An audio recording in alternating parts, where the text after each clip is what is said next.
2024 के लोकसभा चुनाव में जिस तरीके का जनाधार इस देश की जनता ने दिया है, उसने न केवल तीसरी बार नरेंद्र मोदी की सरकार बनाई है एनडीए के सहयोगियों के साथ, बल्कि इस देश के विपक्षी पार्टियों को भी मजबूत किया है। चाहे वो सवाल राहुल गांधी का हो, चाहे वो सवाल अखिलेश यादव का हो, तेजस्वी यादव का हो, या फिर अरविंद केजरीवाल या ममता बनर्जी का हो। और इस जनाधार ने न केवल विपक्षी पार्टियों को मजबूत किया है, बल्कि बीजेपी के अंदर जिस तरीके से दिग्गज नेताओं को हाशिए पर रखने की कोशिश की जा रही थी, उन नेताओं को भी कहीं ना कहीं आवाज दी है, कहीं ना कहीं मजबूत किया है।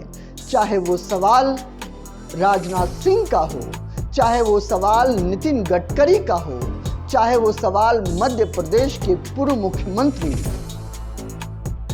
शिवराज चौहान का हो। और सिर्फ इन बीजेपी नेताओं को ही नहीं, बल्कि बीजेपी के से जुड़े हुए जो दूसरे संगठन हैं, जिसमें आरएसएस प्रमुख है, उसको भी कहीं ना कहीं आवाज दी है। क्योंकि अगर आप 2014 के बाद जिस तरीके से नरेंद्र मोदी की प्रचंड जीत हुई थी और सरकार बनी थी भारत में, उसके बाद आप देखेंगे तो कहीं ना कहीं आरएसएस खामोश हो गया था। 2019 में भी उसकी मौजूदगी मौखिक तौर पर दिखाई नहीं दी, चाहे वो किसी मुद्दे पर समर्थित हो या फिर ना हो। लेकिन 2024 के इस चुनाव के बाद जब नरेंद्र मोदी कमजोर हुए हैं, आरएसएस की जुबान दोबारा चलने लगी है। अगर आप इसको दूसरे शब्दों में कहें तो आरएसएस खुलकर अपनी वैचारिक सहमति और असहमति को लेकर लोगों के बीच में आने लगा है। नमस्कार, this is SK Singh, the people YouTube channel के मुद्दे की बात प्रोग्राम में आपका बहुत बहुत स्वागत है।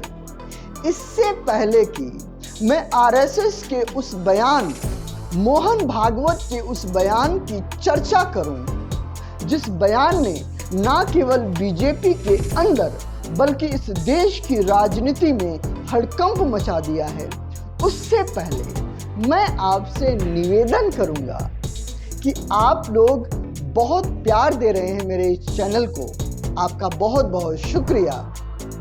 और थोड़ी सी नाराजगी है कि आप लोग सब्सक्राइब नहीं कर रहे हैं। मैं कोशिश कर रहा हूं कि मैं इस चैनल को आम लोगों के सरोकार से जोड़ूं, आम जनता से जोड़ूं, आम जनता की आवाज को यहाँ पे प्रेजेंट करने की कोशिश करूं।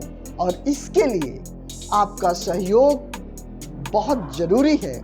तो आप मुझे सब्सक्राइब करके इस वीडियोस, अगर आपको वीडियो पसंद आता है तो उसको शेयर या लाइक करके मुझे प्रोत्साहित जरूर करें। तो मैं जो बात कह रहा था कि मोहन भागवत ने यह बयान दिया है कि मौजूदा जो चुनाव चल रहा था या चुनाव जो अभी 2024 में बीता है, और नेताओं या राजनीतिक दलों ने जिस तरीके से ये चुनाव लड़ा, उससे यह प्रतीत होता था जैसे कि एक राजनीतिक दल या एक नेता दूसरे को प्रतिद्वंदी ना मान के दुश्मन की तरह मान रहे हैं। और चुनाव प्रचार की या चुनाव में जो होता है उसकी बात ऐसी है, वास्तव में तो प्रजातंत्र की अनिवार्य आवश्यक प्रक्रिया है और उसमें दो पक्ष रहते हैं, इसलिए स्पर्धा रहती है। स्पर्धा रहती है तो दूसरे को पीछे करने का, स्वयं को आगे बढ़ाने का काम होता ही है, होना ही चाहिए। परंतु उसमें भी एक मर्यादा है, असत्य का उपयोग नहीं करना। चुने क्यों जा रहे लोग संसद में जाएंगे, बैठकर अपने देश को चलाएंगे, सहमति बनाकर चलाएंगे। हमारे यहाँ तो परंपरा सहमति बनाकर चलने की है। सवाल सिर्फ नरेंद्र मोदी के उन बयानों का नहीं है, यह सवाल सिर्फ बीजेपी के उन एक्टिविटीज का नहीं है जिसके तहत वो सरकारी एजेंसियों के माध्यम से या सीबीआई, इनकम टैक्स या फिर जो है कि जो दूसरी एजेंसियां हैं उनके माध्यम से ना केवल अपने विरोधी नेताओं को फंसाने या उनको जेल भेजकर उनको कमज़ोर करने की कोशिश कर रही थी, बल्कि नरेंद्र मोदी के उन बयानों का भी जिक्र था जिसमें वो अपने प्रतिद्वंदियों के प्रति इस तरीके की भाषा का उपयोग कर रहे थे जिससे कि ना केवल वो प्रतिद्वंदी बल्कि एक दुश्मन की तरफ जो है कि प्रस्तुत कर रहे थे। और उन्होंने इस बात का भी जिक्र किया कि जिस तरीके का जो भाषा इस्तेमाल की गई उससे उस भाषा ने इस समाज को बांटने का काम किया है। जिस प्रकार ये बातें हुई, जिस प्रकार एक दूसरे को लताड़ना हुआ,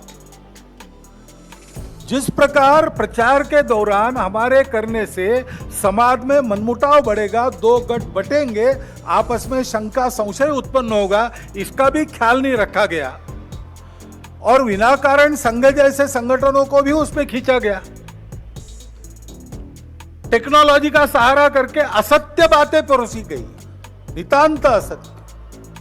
यह समाज पहले ही किसी ना किसी वजह से पहले ही इतना बटा हुआ है, लेकिन राजनेताओं ने, आप याद रखेंगे कि मुसलमान शब्द को लेकर या मुसलमानों के लेकर जिस तरीके से नरेंद्र मोदी ने अपने विपक्षी पार्टियों को घेरने की कोशिश की, उससे कहीं ना कहीं हिंदू और मुस्लिम सद्भावना को जिस तरीके से ठेस पहुंची, वो वाकई बहुत गंभीर विषय था।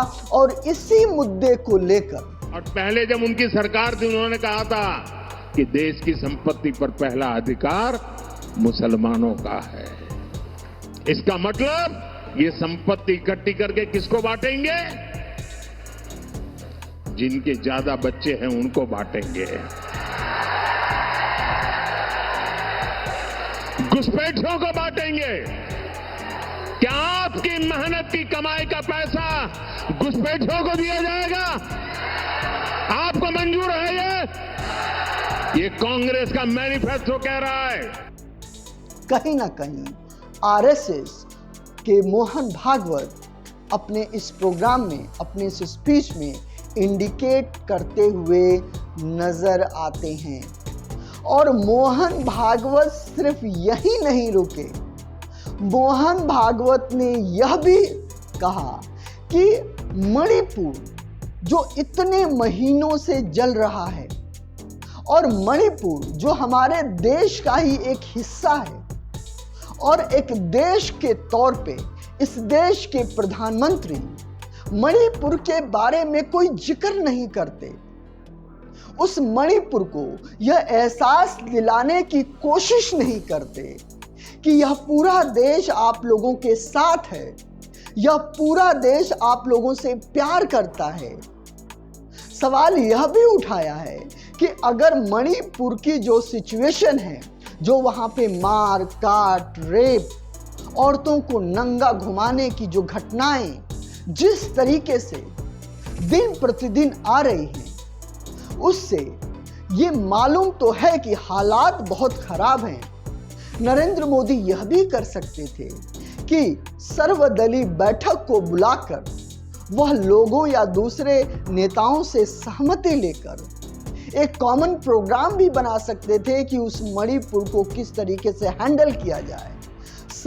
सर्वदलीय बैठक या सर्वदलीय नेताओं का एक डेलीगेट मणिपुर में विजिट भी कर सकता था, जिससे कि वहां का सौहार्द बने, जिससे कि मणिपुर को लगे कि इस देश की सरकार हमारी सरकार है, इस देश के नेता हमारे नेता हैं, इस देश में जो रहने वाले जो दूसरे प्रांत में जो लोग रहते हैं वो हमारे लोग हैं, वो हमारे पास आए हैं। तो कहीं ना कहीं मणिपुर की हिंसा या मणिपुर की आग वो कमजोर होती या फिर बुझ जाती। लेकिन इस देश की सरकार, इस देश के प्रधानमंत्री ने मणिपुर को एक बार भी वो पूरे चुनाव में उन्होंने जिक्र नहीं किया, जो कहीं ना कहीं दुर्भाग्य का विषय है। अब 1 साल से मणिपुर शांति की राह देख रहा है। उसके पहले 10 साल शांत रहा। पुराना गन कल्चर समाप्त तो हो गया ऐसा लगा, और अचानक जो कलह वहां पर उपज गया या उपजाया गया, उसकी आग में अभी तक जल रहा है, त्राही त्राही कर रहा है। कौन उस पर ध्यान देगा? प्राथमिकता देके उसका विचार करना ये कर्तव्य है। आरएसएस जो है कि जो ये भाषा थी वो काफी जो है कि आप कहेंगे कि सौहार्द बनाने वाली बात थी, और मोहन भागवत के इस स्टेटमेंट को विरोधी पार्टियां सराहना कर रही हैं कि जो उन्होंने कहा वो बिल्कुल सही कहा। तो सवाल यह है कि क्या अब आरएसएस बदल रहा है? क्या आने वाले समय में आरएसएस का सपोर्ट उन सभी जातियों, उन सभी वर्गों के लिए रहेगा, या सिर्फ वह बीजेपी की एक समर्थित संगठन के तौर पर ही अपने आप को समेट कर रख लेगी? तो आज के प्रोग्राम में बस इतना ही, और अभी तक अगर आपने चैनल को सब्सक्राइब नहीं किया तो कर लीजिए। नमस्कार, जय हिंद।